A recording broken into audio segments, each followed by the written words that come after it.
Yeah. Have you ever felt the romantic tension in the office elevator? Maybe a chat around the water cooler, baby, has sent your heart and pulse racing. Chat. Well, if you think you're in You love... can do that with these. It's really... If you think you're in love... Sorry about that. You okay? Well, watch out.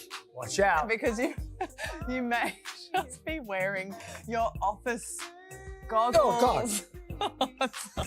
I'm supposed to look better through those things. Clinical psychologist Rebecca Ray is here with the cold, hard truth about office goggles. Beck, you know, you love it when we keep it straight. What are office goggles and how do we know when we're wearing them?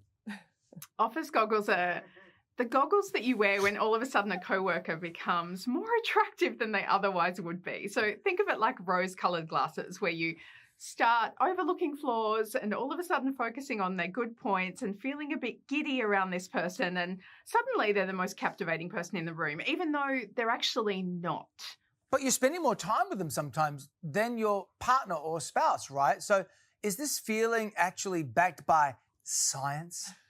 It actually is, surprisingly enough. Wow. It's called the mere exposure effect, which tells us that just by being around someone a lot of the time and in a familiar environment at the same time, we're more likely to actually feel more attracted to them. And then that's backed up by a cocktail of brain chemicals that we experience, like oxytocin and dopamine, which actually make those workplace crushes a little bit more intense, which we should probably talk to Sylvia about.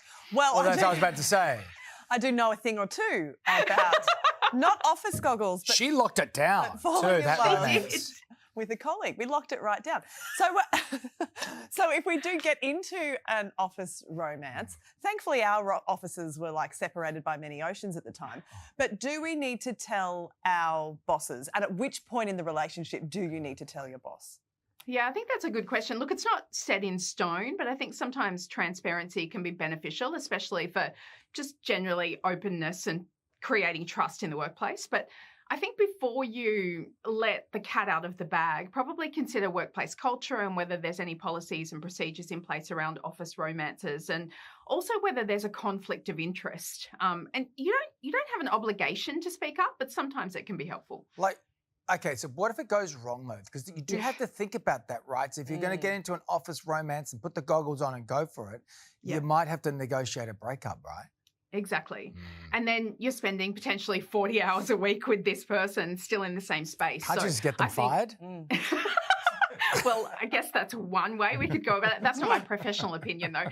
I would probably say start with setting boundaries. So keep your personal life in your personal life and your professional life at work, and focus on the job that you have to do. And then if you need support, perhaps seek support outside the workplace rather than setting up a situation where you're relying on co-workers to gossip and, silent treatment and all that kind of stuff. Fair enough. But it can be successful, according to my 7-year itch friend over here. 7 years? No itch. No itch. See, no itch.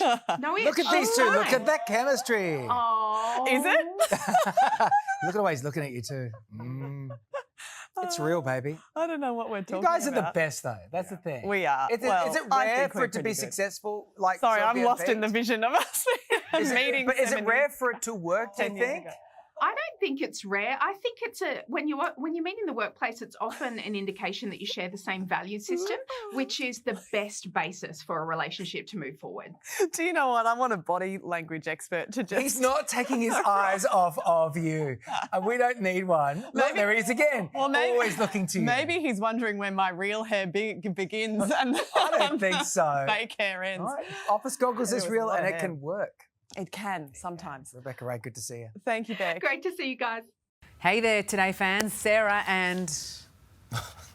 What's my name again? Oh my God, Carl. Hey, thanks for watching our YouTube channel, though. Subscribe now for more news, special reports and amazing Aussie stories. And Carl misbehaving, Whoa, of course. that never happens. Always happens. What's she talking about?